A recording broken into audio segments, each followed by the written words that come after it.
Hi friends, வணக்கம் and welcome back to Hansika's channel. இன்றைக்கி நான் வந்து டெம்பிள் ஸ்டைலில் சக்கரை பொங்கல் செய்ய போகிறேன். இதுக்கு நான் வந்து முதல்ல அரை கப் அளவுக்கு பாசிப்பயிறு எடுத்து 2 மினிட்ஸ்க்கு நல்லா ரோஸ்ட் பண்ணிக்கினேன். இதில் நான் வந்து 1 கப் அளவுக்கு ரைஸ் போட்டுன்னு நல்லா வாஷ் பண்ணிக்கினேன். 6 கப் அளவுக்கு தண்ணி விட்டு லோ ஃப்ளேமில் 4 விசில் விட போகிறேன்.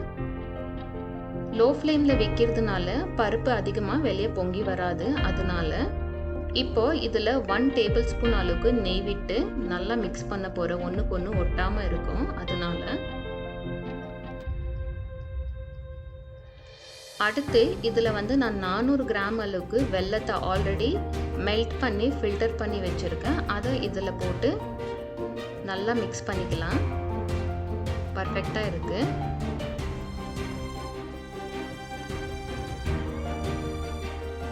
அடுத்து 2 டேபிள் ஸ்பூன் அளவுக்கு நெய் விட்டுன்னு இதில் நான் வந்து காஞ்ச கொப்பரையை போட்டு நல்லா கோல்டன் ப்ரௌன் வர வரைக்கும் நல்லா ஃப்ரை பண்ணிக்க போகிறேன். நீங்கள் வேணும்னா தேங்காய் கூட சேர்த்துக்கலாம். ஆனால் கோல்டன் ப்ரௌன் வர வரைக்கும் நல்லா ஃப்ரை பண்ணிக்கணும். அடுத்து முந்திரி பருப்பை சேர்த்துன்னு அதையுமே நல்லா கோல்டன் ப்ரௌன் வர வரைக்கும் நல்லா ஃப்ரை பண்ணிக்கலாம். இது எல்லாத்தையுமே ஃப்ளேமை வந்து கம்ப்ளீட்டாக லோ வச்சுன்னு ஃப்ரை பண்ணிக்கணும். அடுத்து 4 லவங்கம் சேர்த்துக்கலாம்.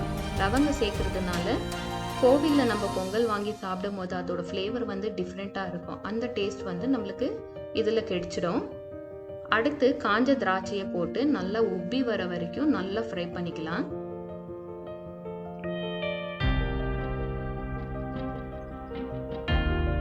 இப்போ எல்லாமே நல்லா ஃப்ரை ஆயிடுச்சு. அடுத்து பொங்கலில் இது எல்லாத்தையும் சேர்த்துக்கலாம்.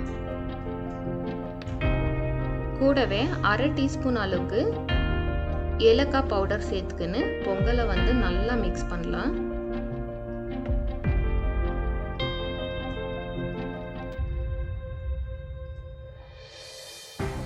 சூப்பரான கன்சிஸ்டன்சியில் பொங்கல் ரெடி ஆயிடுச்சு. இதே மெத்தடில் நீங்களும் வீட்டில் ட்ரை பண்ணி பார்த்துட்டு எனக்கு எப்படி வந்துச்சுன்னு சொல்லிட்டு கமெண்ட் பண்ணுங்க. இது வரைக்கும் என்னோட சேனலை சப்ஸ்கிரைப் பண்ணாதவங்க ப்ளீஸ் சப்ஸ்கிரைப் பண்ணுங்க, லைக் பண்ணுங்க, ஷேர் பண்ணுங்க. Thank you so much. இன்னொரு வீடியோவில் பார்க்கலாம். பாய். Wishing you a happy Pongal. Please like, share and subscribe and click the bell icon.